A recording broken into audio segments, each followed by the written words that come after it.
Bread. It's something that people encounter every day. It is an integral part of our diets and our lives. But very few think about what goes into it, or who the face is behind it. It is about 2 a.m. in the morning, and most people are by now asleep, resting from the day gone. There is, however, a small group in society that is already looking at the day ahead. At Bread in Common in Fremantle, the lights are on, the fires are lit, and Melissa is about to start her day.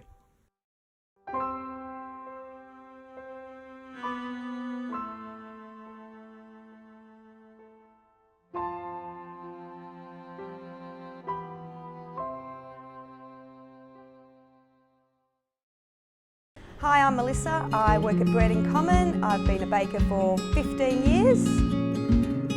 My mum as a job worked in a supermarket in the bakery as well, so she was filling up stock and she made cakes as well. I had the choice of either being a chef or a baker, but I preferred the baker's hours. I start at 2 a.m. every morning, except for on weekends I start at 1 a.m. I didn't like the chef's attitudes. They were always grumpy and mean, so I thought, oh, I'll be a baker. Started off doing pastry first and then did the bread. Yep, I love it. Nice and physical for me. If you were to become a baker, you have to be committed to the hard work, the long hours, early mornings, night times. Yeah, I suppose just love it, because I think that's the main thing. If you love doing your work, the doughs will work nicely with you. I love the doughs, I love mixing, shaping. Yeah, so I love it. And I work by myself, so it's even better.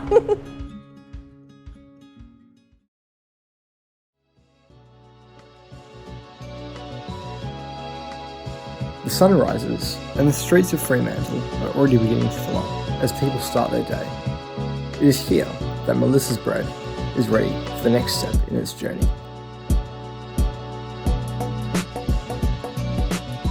This is the storefront of Bread in Common, where bread is shelved and sold all day.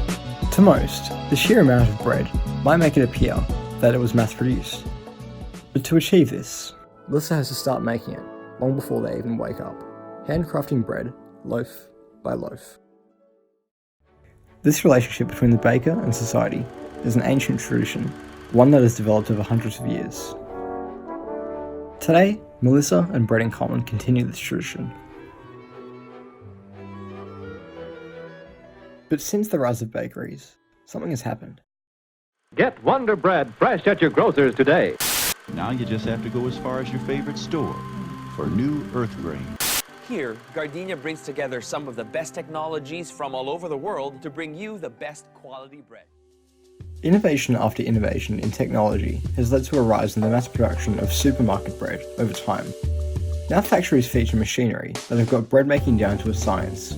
They can do all of the weighing, mixing, shaping, even cutting in a fraction of the time than what a human can do. Sounds great, right?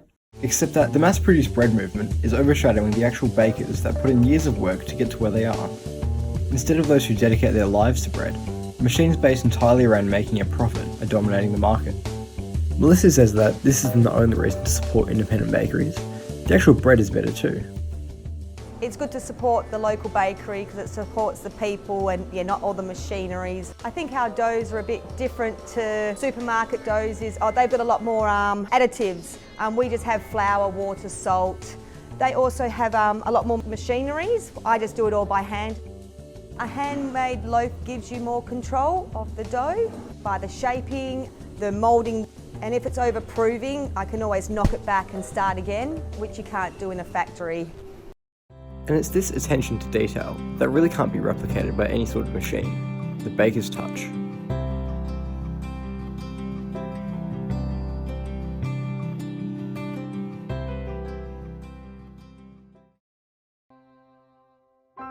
The sun begins to fall as people start packing up for the day, including Melissa. Except, while other people still have a few hours left to rest, she is going to bed, preparing for the next day. Factories may have baking down to a science, but maybe we should be viewing it as an art. I don't really think about it, but anyone that can dedicate their life to it, I guess it is an art.